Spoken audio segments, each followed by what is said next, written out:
I am so sorry. I completely forgot I had the mute on. Sometimes I do that. Hello, fam. This is Nisha with Living Bangtan 7 and Diversity Geek. So happy to see everyone. So happy to see everyone 2 weeks in a row that I was able to get things done and together to be able to get onto the third part of the series today. And I am really hoping that we're able to be joined by a couple people. I do realize that it is Memorial Day weekend, so I thought, well, should I do it? And I didn't want to keep putting off like doing it every other week. It's a lot to cover, and we have an entirely new series coming up specifically for Festa. So my hope is that we will finish, well, we'll kind of finish this one next week, but then it leads straight into our Festa 2-day event, which is Still With You, 10 Years of Wellness with BTS. Yay. So today's show is completely appropriate as we move into an open discussion type of situation here. Last 2 weeks, we did a lot with the science of trauma and understanding the limbic system, the amygdala, understanding how memory works, and also how trauma works and what trauma memory is. And one of the things I thought I should probably say is trauma memory is really, really, really difficult for us to work through. And as we see from HAEGEUM and as we see from Amygdala, it holds on and it can cycle and cycle, and we can be dealing with a lot of struggles because of it. But at the same time, do we want to stay in a place where we say cycled in that, or do we want to go ahead and try and work on strategies that might help us to be able to process those trauma memories? And that's been the focus of what we're doing right now. We're focusing on processes that we have been gifted, one through the D-Day concert series, which of course is still going on in Jakarta. Wow, they were amazing last night. Like they raised everything. I loved hearing them sing. But we have, HYYH, and we have Wings, and we have Mott's, and then we have B. And then, even PTD was a healing strategy through trauma. So today it's about bringing all of that into some kind of space. Yes, this is the back of my phone. My 2 SIA cards. Sorry. I do have the Hmong version of it. I just haven't had to change it because thankfully this one didn't break. This one's pretty good. RJ, self-care. I don't know if anyone's able to jump on. I saw some people trying. I showed. So hopefully we'll have 1 or 2 people able to help us. Ooh. So Hobie has reached 2.2 billion streams as an artist in Spotify under all of his titles. Yeah. That's my sweets. He's just taking a few seconds to enjoy that thought because it just paused on my feed. And I always take a few minutes at the very, very, very beginning just to make sure that the show is literally showing, so people see it live on each of the channels, because sometimes it doesn't go live like it's supposed to. But so far, so good. Hey, I'm really hoping that we have a few people with us today. If not, it's all good. I saw, yes, it's working. Perfect. Thank you. And we are Living Bangtan 7, and I am Nisha T. Molchen, and I am nurse practitioner, nurse for 30 years, nurse practitioner, 11 years, family practice. I thought I would tell you this because sometimes I forget to tell you guys what I do for a living. Nurse in specialty and board certified in family practice, many over 15 years working in neurological rehabilitation. Did some research and studies when I was doing my clinical rotations to be a nurse practitioner in neurological rehabilitation, in physical rehab medicine, working in the traumatized brain from sports injuries, auto injuries, war. So the background is coming from rotations and from clinical experience. I worked many years, probably over 17 years, in neurological rehabilitation as an RN, and then specializing in pain and functional management, and then psychological management for patients to understand how the brain works, and just to be able to survive. To be honest with you, after a traumatic brain injury is not an easy thing. It's very difficult. For many people, it's many years, if not hopefully less than a lifetime. But there's a lot of strategies that we have to learn to be able to adjust and adapt when we have a chronic brain injury. Same way that I talked to you last week about having chronic injury to the body from chronic illness. It's real. Or having a mental illness diagnosis. Those are all real. They're real factors that affect the limbic system and are what, the trauma memories that get stored as a result of that. So, when I'm talking to you about the approaches that I'm using right now, it's to understand that I'm coming from 17 plus years of working with patients who've had traumatized brains, dealt with physical, emotional, psychosocial, and social, financial traumas that then affect the emotional and mental state.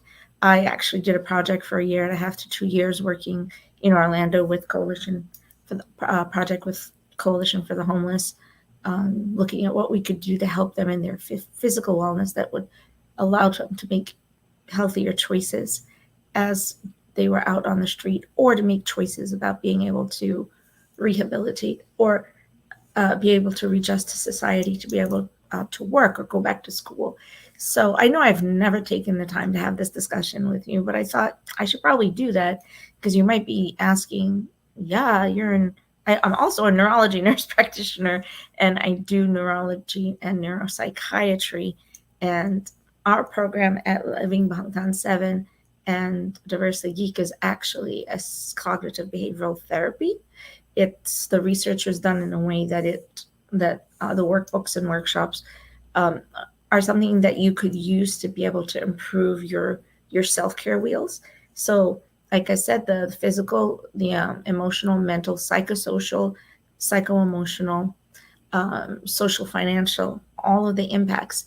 The books are written in a way that help you with all of those various stages, and I gave you strategies. So they're cognitive behavioral redirection. So I am coming from a place of research background training, although I may not carry a title like psychologist or psychiatrist.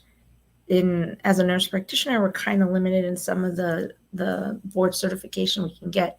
I thought about doing psychiatric mental health practitioner and decided that what I do is so psychophysiologic. It's such a nuanced field that I would go back and pursue my doctorate so I could get the second theory published. And so that's something I'm working towards. That's all part of my self-care wheel. Is that something I want to do? Not something I want to do. It takes a lot for us to be able to get to a place where we're ready to do these things. And that emotionally we have the stability for it. So part of our show today is definitely going to be talking about that. We want to continue working on this. And here's the number one question. How has being Army changed your life and wellness plan? So keep that in mind as we move forward. And I wanted to welcome you, my friends, as always, to Living Bangtan 7. And we are, as everyone knows, as a platform that the DG team or Diversity Geek team created to bring you wellness, discussions, content, and musings based on the healing positive messages of Bangtan Sungiran.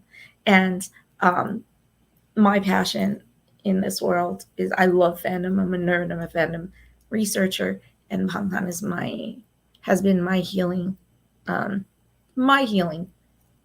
strategy, as you all know.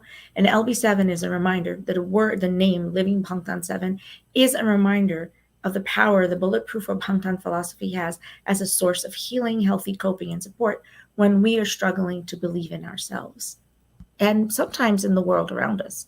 So let's go ahead and get on to our beautiful reel, because I love this reel so much. Let's see. Takes 2 seconds to get to it, though. Sorry about that, my loves, because I have a lot of stuff loaded for today. Okay, welcome. Be right back.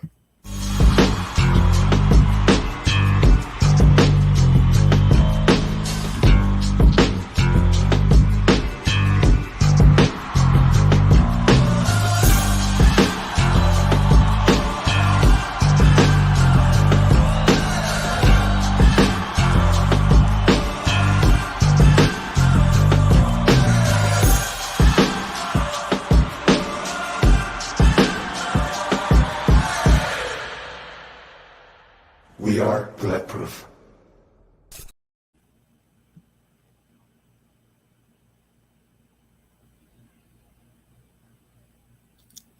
And it's all done in honor of our angelic, chaotic, humble 7, our OT7. I tell you, okay, we're going to be on our 6th month pretty soon of me having this as my opening tile. We have now passed a year. We have 13 months past the reveal of We Are Bulletproof, that opening, and it will never stop. I don't think it's ever going to happen. It's never going to stop connecting to me, like right here. Hello, it's connected to me so much that we created the title out of it. So just remember, this is Living Bangtan 7. Yay. All right, my friends. So we're going to go pretty heavy today. We have a lot to talk about because as we get through the phases or the phases of grounding that we talked about, recognition was our first. Then from recognition, we went to acknowledgement. And from acknowledgement, we went into foundation and grounding. And then we went into understanding what trauma recovery is, or a trauma memory is. We didn't want to put it at the beginning. It wanted you to get the pieces of that foundation under you first. Today, we're going to be talking about the word itself, trauma recovery. We haven't done it yet. And again, I've been saying it this whole time. Today, we're actually going to discuss it. But today's show is about transition. So everything that we've been doing so far, every ounce of it belongs to one of the phases or steps of trauma recovery in our world. By the way, look who's accompanying us back there. It's JK's live from this week. That is one of my strategies right there, my lovely. So, I want to know if you have any questions. If you want to understand what transition means, please take a few moments. Thank you. Thank you, Flor. How are you? Being Army has given you a support network. I couldn't agree more than that. I think that probably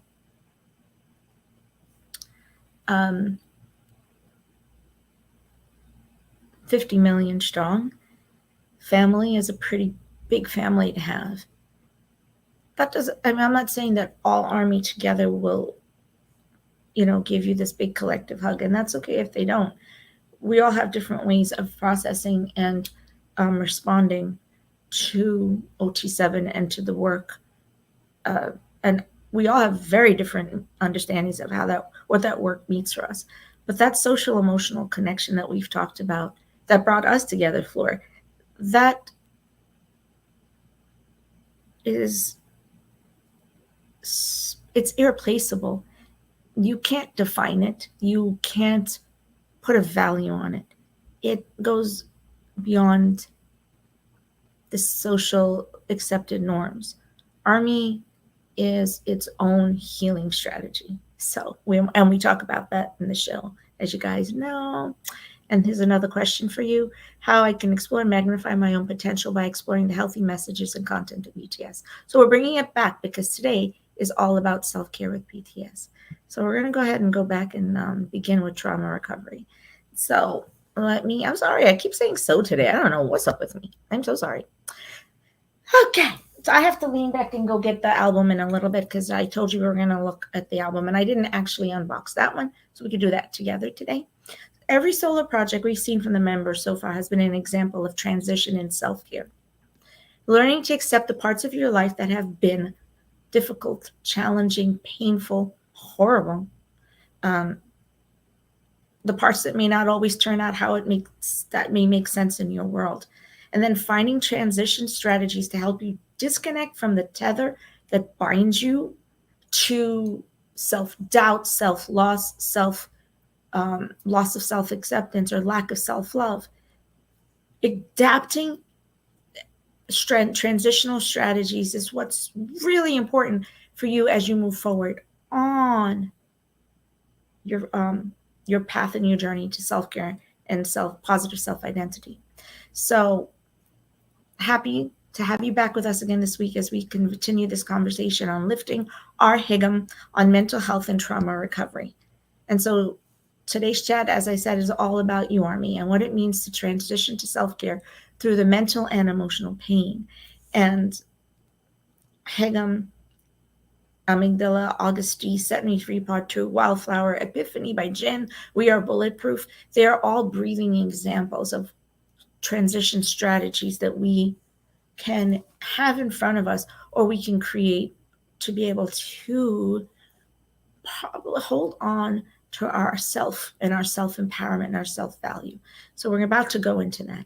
And then we're going to talk about really for a few moments our DDAY experiences, self-care and transition is today, Festa 2023, and how are we feeling as we head into the 10th anniversary events. So I will tell you, I'm not going to talk tons about it today, but I think that Festa itself last year was a very difficult experience for so many people. It almost was traumatic in a sense because we felt like this wellness wheel, this grounding element that we'd had in our life this whole time had been pulled away from us. Luckily, thank goodness, didn't get to that place. There were temptations to maybe feel difficult about it or struggle, but in the long run, what had happened is, and they all knew it. All 7 of them knew it as they were sitting and they were talking, as they kept asking and they kept apologizing and saying, "Oh my gosh, please forgive us for this." They knew that for many of us, it was going to feel like the ground had fallen away or that the rug had gotten pulled out from under us. That the breath had been knocked out of us. Yes, it was difficult. Yes, it was painful. Yes, we had to process. But it were going on 1 year since that happened. And we've watched them in their solo eras. And we've experienced things like, all of the new vlogs. We've seen BTS and the song come out. They knew and they prepared that, knowing that we needed a way to connect to them for self-care. BTS in the song is it's literally written as a self-care gaming strategy. I mean, how brilliant is it that they knew that we were going to need that? Then, we got the proof exhibits, which are now thankfully going to be in other places besides South Korea. And that was a way to connect us back to the positive emotional tether we had from the beginning of BTS coming to us. Then we have these pop-ups. Okay, pop-ups are a lot about merch, but what they are really supposed to be about is about a collective dynamic, social, emotional, collective dynamic that is powerful for empowerment and for healthy connection. So it's really important to understand that, yes, it's about merch. Maybe don't go there and buy a whole bunch of things, but go and at least experience it with Army, knowing that you're all this social, emotional, collective dynamic that you're part of is something that's healthy and healing for you. That is a self-care strategy and part of transitioning into healthy self-care. We've had all of the Vogue Korea spreads. We had Tae, we had Jimin, Yoongi. Yoongi was on Marie Claire. Ugh, I have to think about it for 2 seconds. Sorry, guys. Keep me in check. I can't remember everything. And then now Namjoon's. Look, Namjoon's Vogue Korea little video nearly broke me. I'm OT7. Everyone knows that. Dude, I mean, hello. You see Mahoba always here. But I love Matusiak. They mean tons to me in terms of my wellness wheel.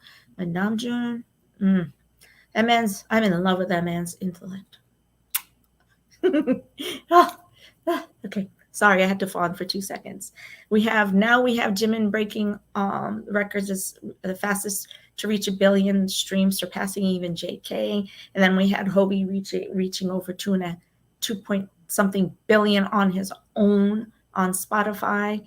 And then we have an angelic JK live. That smile of his is my happy place. All 7 smiles mean everything in the world to me. But there's this thing about JK's giggle, his laugh, and his little smirk when he does extremely mischievous things that just helps everything fall away. All of this, the pain or the life is being like this to me.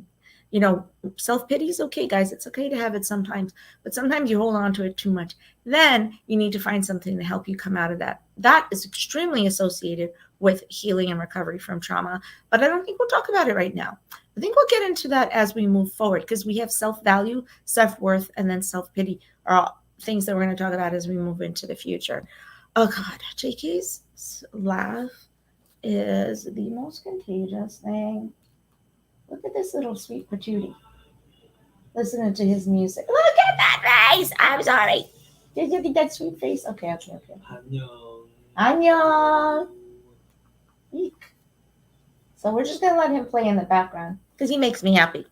So that being said, look at him back there. He's so cute. So that being said, you could see where we're putting pieces of a puzzle together to make things make sense. And it's a lot to take in. So I am going to talk to you about also what happened with Jin. And there's a reason I kind of held off last week, but today, when I thought about it and I thought about us having to now, coming full scale from 1 full year from the announcement of the break, haha. Break, a year of break that literally broke us. I mean, exhaustion financially with the amount of merch that came up, more exhaustion and sleepless nights with the amount of times we got hit with a notification of a new video coming out. Okay, I'm digressing.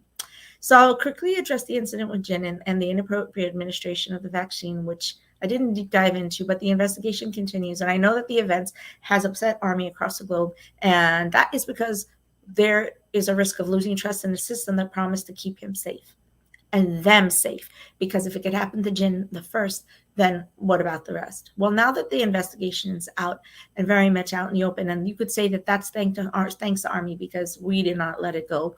We said, no, you need to answer this because there's 7 of them and we need to keep 7 of them alive. You need to give them back to us. How could you let this happen? Guess what? We were allowed. We're allowed to say, we're not happy with that. Society says that we as individuals sometimes don't have the right to challenge something. Well, in your own best interest, don't challenge in an MMA match where you probably might not make it. Like, I would die in that. But I probably wouldn't challenge a marathon. I wouldn't challenge certain, situations because they're not healthy or safe for me. But when you could challenge something like this to say, I'm not okay with this choice. I'm not okay that this happened. And this is what this is how I'm going to verbalize it. I'm okay with ARMY. I'm very happy and proud of ARMY for pushing and for finding some level. It's not really justice, right? That's not what we're looking for. This is not about revenge. This is about their safety. And, the largest group in the world, but at the same time, we're also talking about every other idol out there. They all need to be safe. And in the past, that's not always been the case.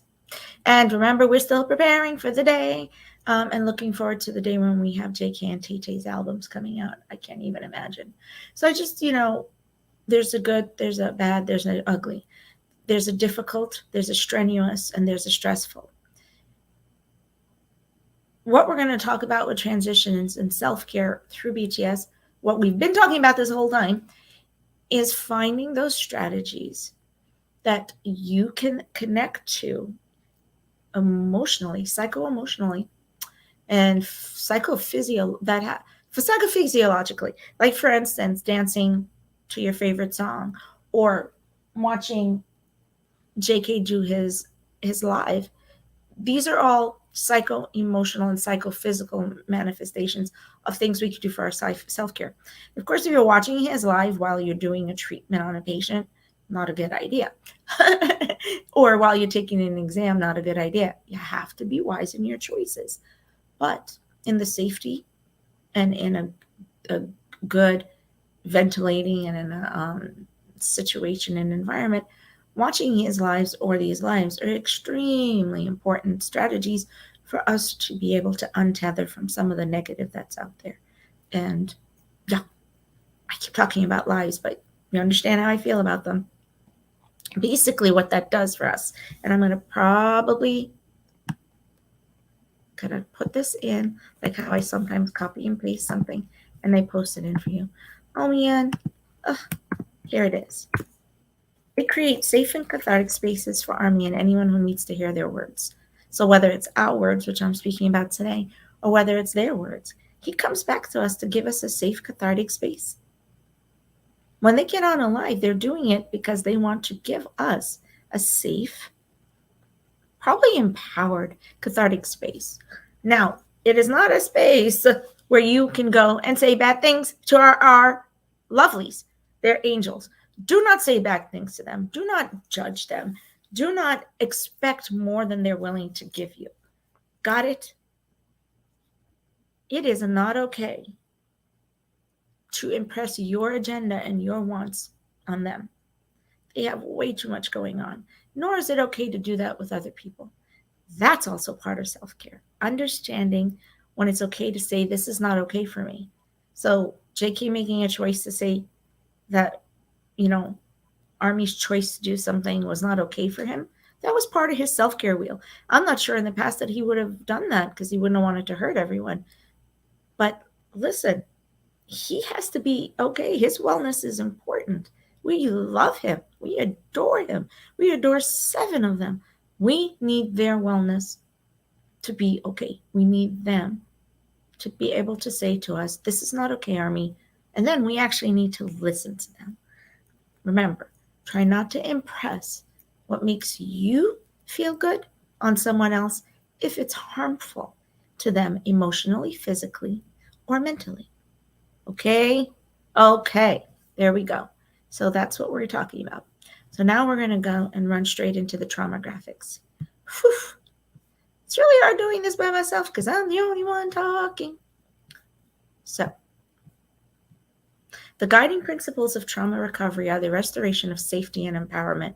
Ha! Now you understand why I just talked about JK.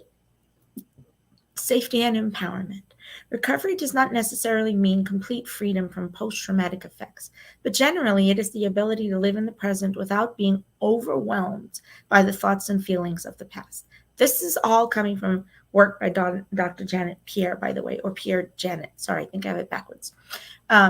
It's very old research and work, but I actually believe that it's extremely relevant and still functionally very good information for us in this day and age.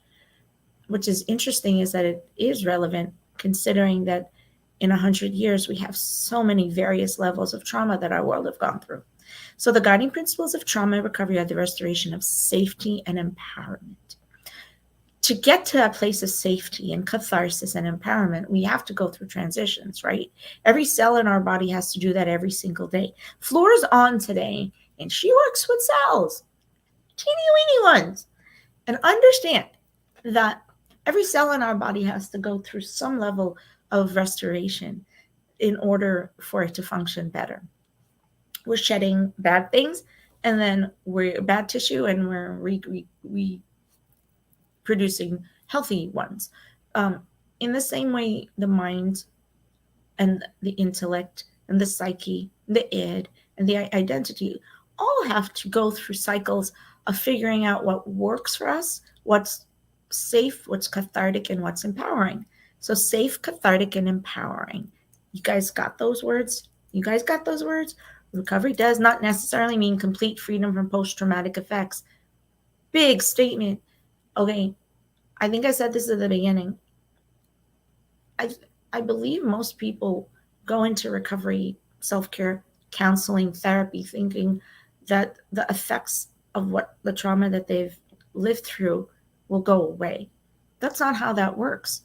Jungi's entire D-Day tour, his entire 2-hour show, is him showing us how you could peel away the layers of those stress, of those stressors, of those unsafe moments and memories, how you could peel them away to now be raw and now fully connected with the people in the world around you. You know, he takes away one at a time each of the pieces of the stage. Think about the fact that he's taking away the foundation that he's been standing on, something that he's been standing on this whole time that's maybe had him lifted above. Like in Shadow, when we saw the music video for Shadow, he's standing on the top of a box, everyone's below him, and everyone's reaching out to him. In those moments when he's singing Shadow, the dancers are doing the same thing. Pay attention, because it's really hard to see them because they're below. But at that moment, he's separate. In the music video, he actually puts himself in the back of the paparazzi and the fans, and he looks at it from their perspective. At the end of the concert, there are those moments where he's literally engaging with us in the most powerful of ways. He took back, it's like him taking back his safety, his own space for healing, and saying, I'm empowered to now go and, you know, take that phone from Army, look at that phone and laugh at it, do a selfie, do a video, laugh with Army and look at all their signs, you know. And the boys, I think, on a whole, whenever they were up on a stage, they always wanted to be able to give us those connective moments, which is why Yet to Come is really rough for them, because they planned on coming down to our level. They planned to come down. They were going to walk amongst us, like, not really, but, you know, the best of their ability. And then they weren't able to do it because things didn't allow them to. That was tough on them. That really upset them, because they planned for that for a long time. We needed those moments of connection with them. Standing where I was, it would have been pretty incredible, because I would have been right. They would have been right in front of me. They were in front of me because I had a great spot, so I'll never complain. But when I thought about it after I saw the rehearsal, and I was like, oh my God, they're going to come that close. I wonder where I'm going to stand. Then to realize it didn't happen, it was like, oh man, they must feel so bad that they couldn't do that for us. But then to get to see Jungi doing that for us, it just completely, you know, it blew my mind that he had the ability to give that gift to us. So that, like, I have no words, because I can't introspectively say that I understand everything that he was feeling, but I can understand the principle of wanting to be able to remove all of those layers of things that separate you from knowing who you are and separate you from your safe space and your own power. Jungi talks about that in HAEGEUM. HAEGEUM is literally about self-care and self-empowerment. Go peel it away. Totally go peel it away, and you're going to see that. But so is snooze. Snooze is him telling everyone, you deserve this. So, okay, so we're going to go to the second graphic. So it's about holding a young person safely and enabling them to achieve so I says young person because I took it from the 4FM project plan. But actually, dude, I put the wrong one up. Hold on, I'll be right there. Trauma recovery is best to be looked upon as a process that is worked on over time and in intentional stages. Intentional stages. You guys got this? I keep talking about stages. Jungi had 9 pieces to his stage and removed all 9 of them until he was on the ground. Namjoon wanted to do a stage that was completely organic and innocent, and with 200 Army. Yoongi wanted to do the D-Day movie experience where everything was down at everyone's level, and it was this unique opportunity to talk to them one-to-one. Try not to be jealous because obviously I didn't win any of those, but it's okay. I'm so happy for the Army who got the chance to experience this. So trauma recovery is best to be looked upon as a process that is worked on over time and in intentional stages. Transition, transition, transition. Every time you see a piece of that stage removed, it's a breathing example of transition. Does that make sense? I hope so. I have like nobody chatting with me today. I'm so sorry. I know I'm going through a lot. So answer me things, talk to me, ask me questions. Okay. So reestablishing safety is the first and most central step in recovery, separate and apart from whether the details of the trauma are ever spoken of or not. You know, it's not necessary to talk about your trauma. I'm pretty open about this with my patients, and maybe even with myself, and the friends who I've discussed this with. If verbalizing makes it worse, then you don't really need to. But the healing part is what's necessary. So make the healing part the priority. Make these intentional stages or transitions towards your own self-care and your self-value the most important thing. Does that make sense? I want everyone to understand that. It's prioritizing the forward movement towards self-care and intentions and healing. Sorry, guys.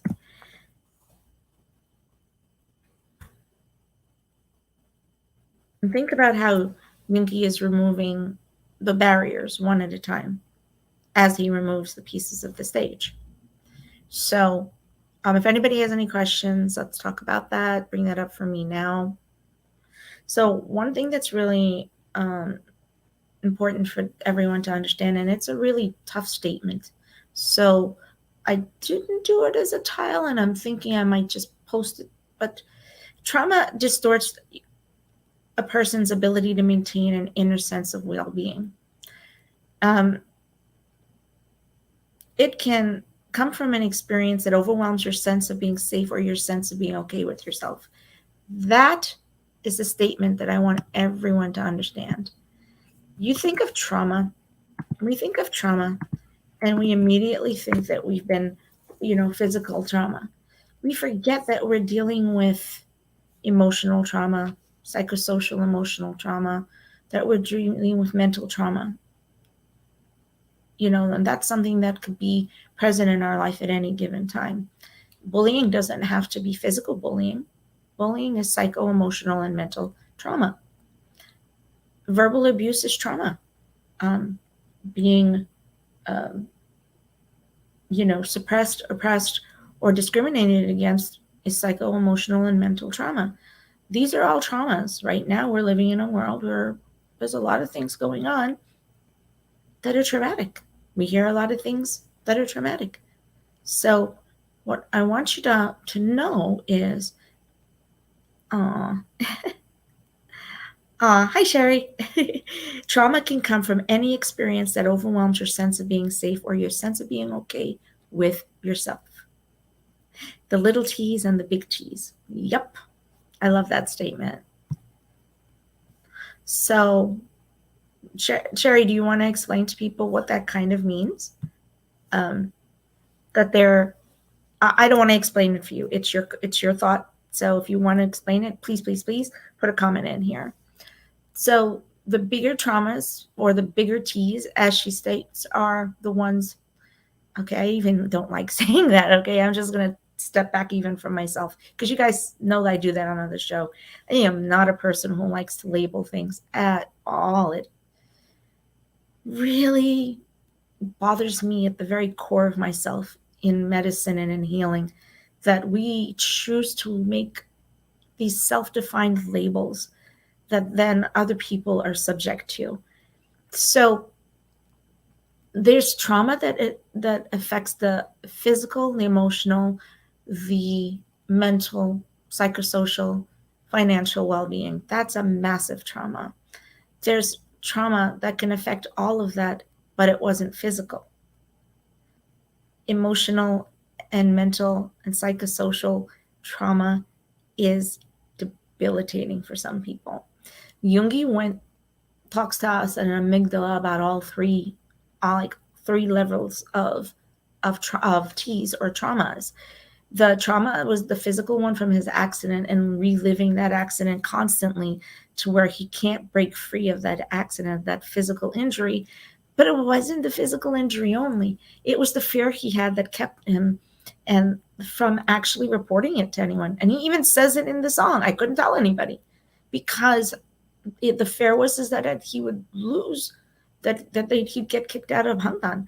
Can you imagine this little 19-year-old kid? This is what you're painting. This is what's inside of you. I can't discuss the physical trauma that's also emotional and mental, because if I do, I might lose my chance at success. Okay, guys, I made it sound like it's some offshoot thing that may happen, and oh my goodness, how could that happen? No, that's actually a kind of trauma that happens regularly. We all experience these kinds of traumas regularly. It's certain populations, especially ones that are more suppressed populations and may not have as much resources available to them. Things like physical and psycho-emotional trauma, we have to battle whether or not we can openly and freely talk about them, because the fear and the worry is that we're going to be judged for it and discriminated against even worse. That whistleblower philosophy someone told, well, I mean, in the right circumstance, saying something to heal and help someone else, it's not wrong. So why do we get punished for these type of situations? All of this is trauma. Different levels of trauma. Yep. Here, I'm going to put this one up for you. Sherry and I are talking about it now. So there's trauma of all sorts. It just depends on the person and how they handle things that happen.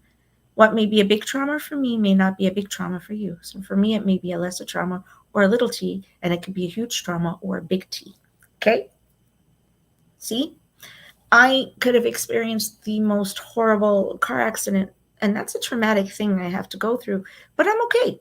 I'm emotionally okay, and it was irksome and nagging and maybe a nuisance, but I physically am emotionally, mentally okay. So that could be a little T versus I lost my brother suddenly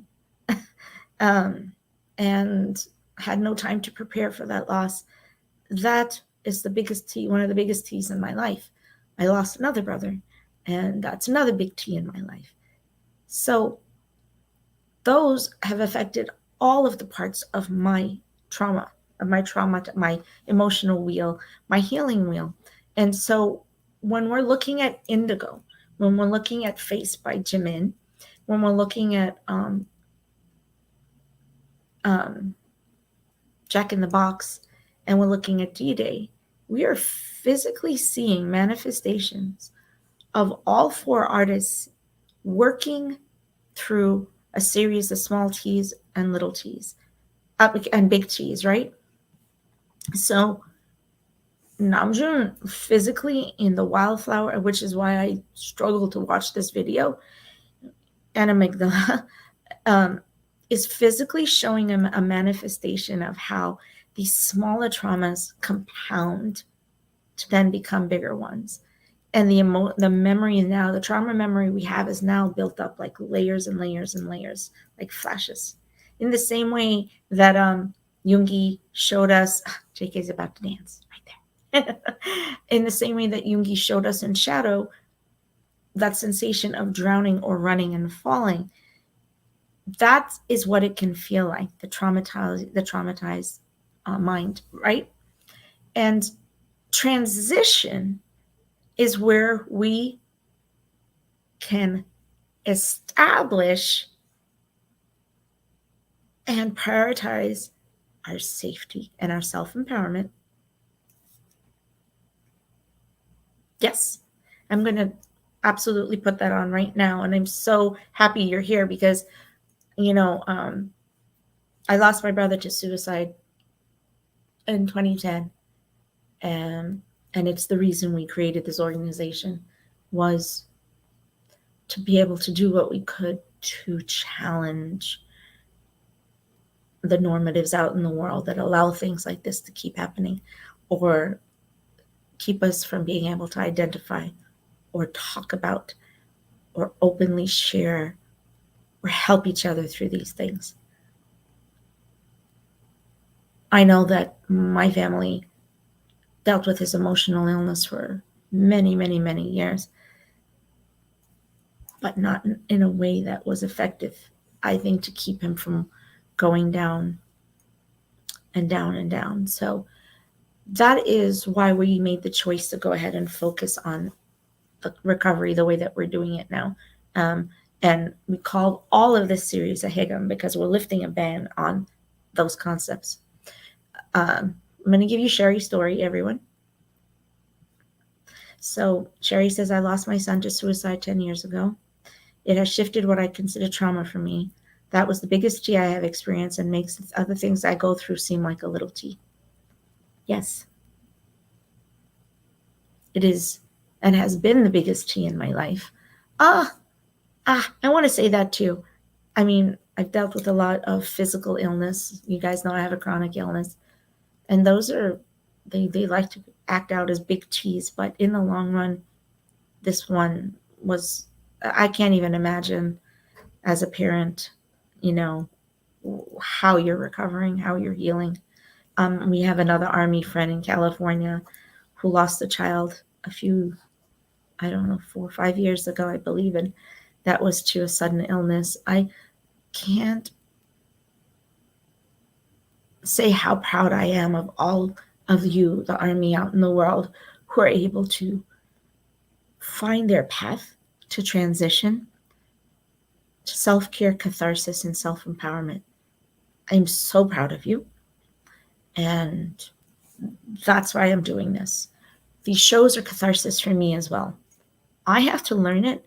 I have to talk about it so that I can teach myself on a daily basis the strategies I need to maybe not succumb.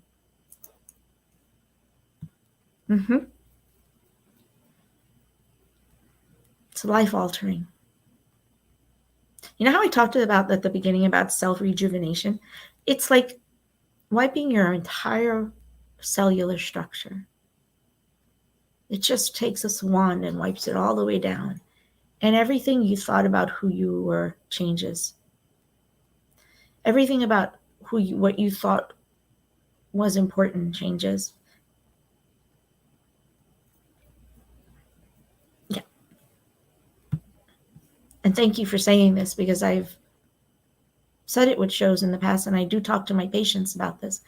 It doesn't have to get better. It was the same thing I said a few moments ago. I know, please don't get angry for me for saying that. Let me explain it to you, okay? We don't have to talk about the trauma experience to be able to get to a place where living, existing in a healthy way can happen. It doesn't get better losing someone in these ways, but it's something that you learn to live in, I don't want to say in spite of, but you learn to live through experiencing. I hope that makes sense. When you experience something so difficult, living through it, and maybe, hopefully, getting to a place of transition and catharsis will finally get you to a place of self-care.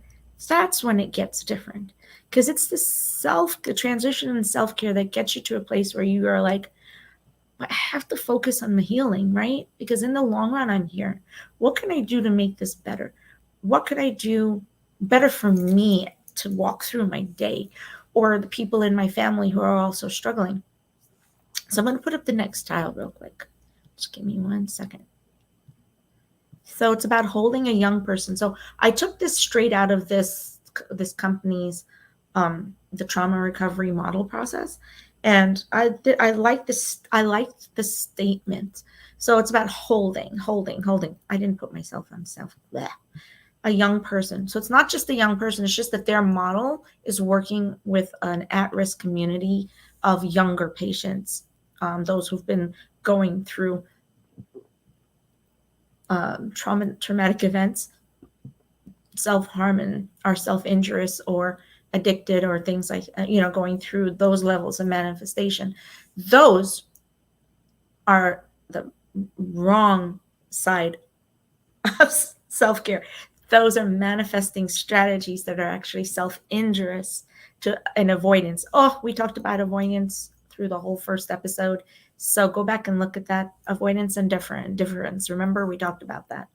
So, and enabling them to achieve the stability they need to realize their capabilities and potential. I still live here. I'm still existing. The person who's traumatized it's about existing in who you are. We talked about grounding ourselves last week, right? And what it means to ground ourselves. So to do that, a healthy environment enables you to achieve stability and realize that we still are capable and have potential to make positive things in the life that we have ahead of us. So it's about introducing those people going through those traumas to positive, aware networks, and encouraging them to become the architects of their own future and community. So in that way, we are asking and we're giving them strategies to be able to restructure, like that cell, like we talked about at the very beginning, to rejuvenate the cell structure of our own existence. So that's that's a very big statement. So thank you. I'm going to put Sherry's next comment up in a second because it's perfect. That actually has everything to do with transition. So a transition has many faces, and I used that title for a reason, because of Jimin. A trauma-informed approach moves away from blame, shame, and stigma. About blaming yourself for why it happened, feeling ashamed, and living in the stigma of that, the fallout of the trauma, of the individual, to understanding and informed working with by asking what happened to you rather than what is wrong with you. So what is wrong with you when when that person is not what you want to hear when you're struggling? Well, you could say what happened to you. I tend to not ask people to do that. I know it's in here and it's part of the statement. I don't even ask people what happened to you. I actually ask people, what have you been struggling with? What has affected your emotional wellness the most? I ask it before the physical, because then I say to them, because your emotional wellness is imperative for you to have physical wellness. So it's a huge step in letting go of blame, and a huge step is letting go of blame and shame for both the person living with the trauma and the family who are helping them with recovery or working with you. Because remember that the family themselves are also working in recovery for, which is also called transition. Transition has many faces, and the stages of trauma recovery can be put into many, many, many stages. But these are just three that I kind of like, and I tend to work with these three more often because, to be honest with you, patients and myself, having been through trauma, I don't want a lot on my plate. I want it to be simple if that's possible. So I try to make the instruction process of this as simple. Phase 1 is safety and stability. Remember what we said? Establishing a safe space so that we can move on to catharsis and self-empowerment. So your care team is made up of health professionals, your family, allies who support your wellness. So know this, and know that and feel empowered to reach out to your care team and the people around you and say, I need to establish a state of safety and stability. Phase 2 is remembering and grieving. Yes, and yes, we are allowed time to grieve all types of loss that affect our safety and stability. All types of loss. Not, not, I, I'm trying to think of something. For instance, losing your eyesight, grieving the loss of eyesight for a person who'd been seeing, it's a huge, huge, huge recovery process. Losing a limb, for instance, also massively huge recovery process. Losing memory, people don't see that. That's invisible. A sense of safety and a sense of memory, people don't see that as trauma, but it is, because you can't see how much someone's hurting who has memory loss. It's not good. It's not easy for them. So working in neuropsychiatry, a lot of what we do is about establishing a safe and stable place for the person and their family members, and allowing them to grieve and remember what it was, life was like before these experiences, and then restoring relationships. Well, the first relationship you have to restore is the one with yourself. And I'm sure that Sherry will tell you that's extremely difficult when you've dealt with something, when you're grieving the loss of someone unexpectedly, but especially in the form of suicide. And I will talk about that now, because Jungi's amygdala is all about the things that provoked him, the pain of the memory and the trauma that provoked him to not focus on his wellness, to not want to let go of the pain or the anger. I mean, it's okay for me now to say that maybe he wasn't sure how to do that. And it wasn't until he wrote Amygdala that he was able to say, whoa, wait a minute. I realized in the time that I'm writing this song and I'm researching this song that this is something that I'm empowered to do. I can allow myself to prioritize the relationship with me. That's what his documentary is. That's what Hobie's documentary is, my loves. Go back and watch them both in a completely different way, having listened to these 3 shows that we've done, and understand that both of those documentaries are about them finding a safe space, about transitions and catharsis and self-empowerment. When you look and realize how hard they are on themselves, and you realize that we're just as hard, if not harder. To transition to self-care, we have to prioritize the relationship with ourselves first. We have to love who we are and know that it's okay that we're still here. Know that it's okay to let ourselves heal, or let ourselves, believe in who we are. Let ourselves trust ourselves. It's really hard after something like losing someone to suicide to have trust in who you are. It's really difficult. It is. Because I'm in neuropsychiatry. This losing my brother is going on 13 years. I was in the field. It had the ability, it could have torn me apart, and it did. It did for a bit. But within a year, I said, the only way I can heal is to prioritize a way for me to work through this. And I made the choice to create Diversely Geek with my family, because we all needed to figure out how to heal and what we could do. Guys, we are already at the end of our hour. I can't believe it. I love what you said, is there's a golden thread with our physical, mental, and emotional health. When one is struggling, it impacts the other. Correct. So there is no extricating one from the other.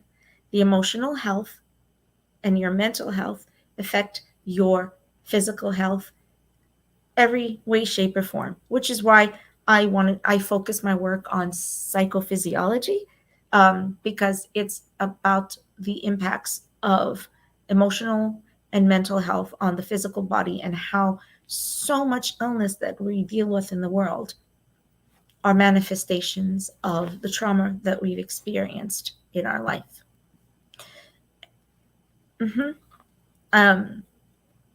Took me forever to watch it. absolutely forever. So we are going to finish with a couple statements. So the experience of trauma, especially in childhood, makes learning good self-care practically impossible. Trauma has this way of holding on to you. It's not like the trauma itself held on to you, right? But it's how you've redefined your language, how you've redefined who you are, how you've redefined what you believe in, what you trust, what you hope for, or what's a possible or a potential. All of that gets redefined by trauma. So with BTS, as we've been talking about, whether it's watching in JK Live, whether it's all of these, the beautiful visual imagery that we have to help us, or the tactile imagery of my jewelry that I talk about all the time, whether it was going to D-Day where I was able to scream my heart out with Burn It and just experience a real huge moment where everything just lifted out of me, something that I have waited years to be able to feel, and somehow that's where I felt it. And then to just watch and peer, just look at Yoongi singing Amygdala the very first time. No phone, no recording, nothing. Just leaning down and just watching him and knowing he's singing those words. Yeah, it wasn't until after I saw him perform it live that I was actually able to watch the video. I was open and honest with myself. It was going to take me some time to be able to find the comfort level. And I wasn't sure whether it was because I had to establish safety or not. I just, inside of me, knew it wasn't okay for me at the moment. So that's part of self-care. Know what's not okay for you in this moment. Know what's not okay for you in this moment. Okay? If experiencing something, listening to something, talking about something is not okay in this moment, just say, I'm just really not up to talking about that right now, or having that experience right now. But in the future, I might be. So we're going to, strategy-wise, because I really do have to wrap up now, for self-care with BTS has been the reason that we are a 60 million strong army out in this world. From the very get-go, we've been practicing self-care with BTS. They've been talking to us about believing in who we are. What can we do to find that belief? What can we do to challenge the loss of trust in who we are as human beings? They've been talking to us about finding respect, self-respect for the human being that you are. Finding this, honoring your heart. From the get-go, once 2015 hit, and they were like that before, but once they were able to have their own voice, it was all about constant state of self-reflection and looking at who they were and helping us at the same time. I was watching a video with Namjoon yesterday when they did the interview with Chris Martin, and Chris Martin asked them about being global icons. And Namjoon paired that away to say that from the get-go, there was a point at which all of them had to sat with each other and said, why are we doing this? Are we doing this because we want numbers and we want fame, or are we doing it because it's important to us to be there for ARMY, to give ARMY something that makes them love who they are, that gives ARMY something as a sense of support? And they made a choice from that point that this is who they were going to be for us. So what I want to say is that for as long as I can remember, they've always been part of my self-care. Everything they do is about self-care because they encourage us to know who we are. Yes, to honor our hearts, to honor our construct, to honor our possibility, to honor our ability, to honor and love the human beings that we are. Epiphany. The entire album of Mott's and Love Yourself, Face Yourself, those albums are talking to us about what we're talking today. It's about figuring it out, what it means to work and transition through the traumas that have affected us all of this time, and saying that I'm going to choose me. I'm going to choose my wellness. I'm going to honor the peace person I am. You know, I've in the soup on for a reason today. It's because this in the soup and bon voyage are huge parts of my catharsis. They are so important in my own relationship with myself. It's the reason why we're working. Like, they spurred me to create the tours that we're going to be creating. You know, because I looked at the love that they found for themselves while they were on these journeys. And I was like, okay, we can give that to Army. I want to give it to myself. That's why I spent all that time in Soul. That's why I go back to Soul. It's part of my wellness wheel. Haha, my friend and I were discussing, and I said, I have FOMO of one of the craziest times. I have, yes, fear of missing out. Fear of missing out on seeing BTS in their homeland. And she was like, girl, that is one of the most expensive FOMOs that's ever existed. I'm like, yes. Yep, it is. But, you know, I respect myself for the choice after going 8 years without gifting myself anything that I am doing it now. So I really hope that this was helpful. It was a really huge conversation to have. I hope you understand why I didn't want to, you know, dive straight into the concept of trauma from the very first show, that we needed to understand transition, but we also couldn't get to that place until we finally explained what trauma could be in our life and what trauma recovery is. And yes, I've been using the term for the last few weeks, but now you can put the pieces together. And what I was saying about the D-Day album jacket and book is a genius introspective monologue that Jungi's having with himself. Again, where Jungi is sharing key phrases that he connects to form the steps in his own wellness and healing journey. So when you open that, we don't have time to unbox because I do have to run now. I'll probably do it in our last show. But when you open it and you look at the book, there are key phrases as he transitions from different jacket shoots.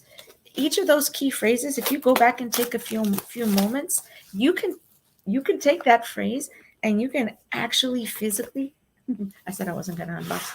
You can physically, by the way, tactile is everything, man. Yeah, I love how it feels. That's why I have Joy of Jewelry, as you know. So you can physically look at those phrases. You can read them and go, Jungi's telling us that these are the words that meant everything. So he said that the image of dislocated and confused ego, it's like literally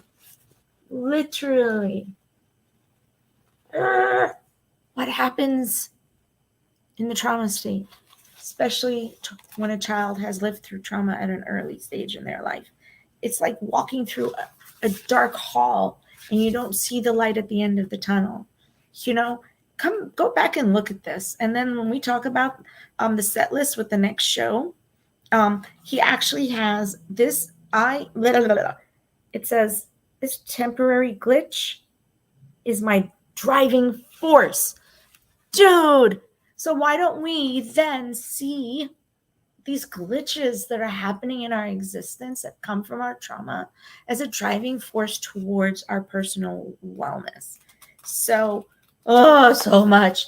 Okay, this is like a little bit about what's going to be, like what we're going to be bringing you with the set list. And then after that, we're going to be going back to Jack in the Box because we've never done it. And we're actually going to do the same with the Jack in the Box set list. And then we're going to do Indigo. And we're going to come back around and do Jimin's face. And by then, we should be having our Last Loves do there too. And then cannot wait for KSJ1. Cannot. Okay, so after a trauma, it's important to keep your body healthy and strong. You may be healing from injuries or feeling emotionally drained. Good physical, emotional, and mental health can support you through this time. I want to always remember that statement. Yes, my darling. Yes.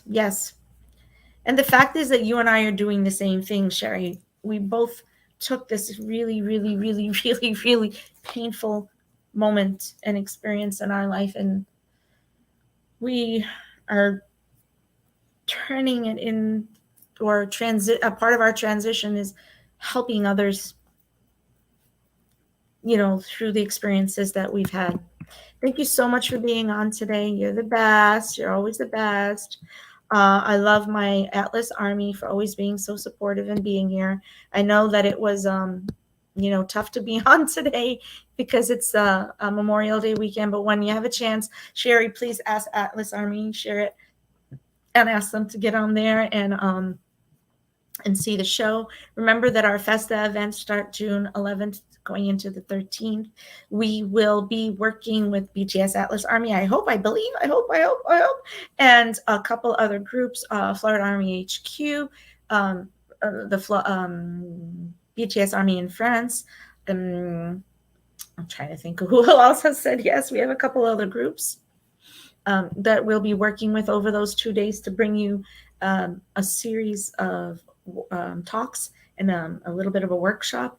And we have 2 days worth of scavenger hunts. I'm telling you right now, when you read this, please go back and look at the 10 years worth of lyrics. Number one, look at those jackets. Those jackets have everything to do with the scavenger hunt. Be ready. Just remember, it's 10 years of wellness with BTS.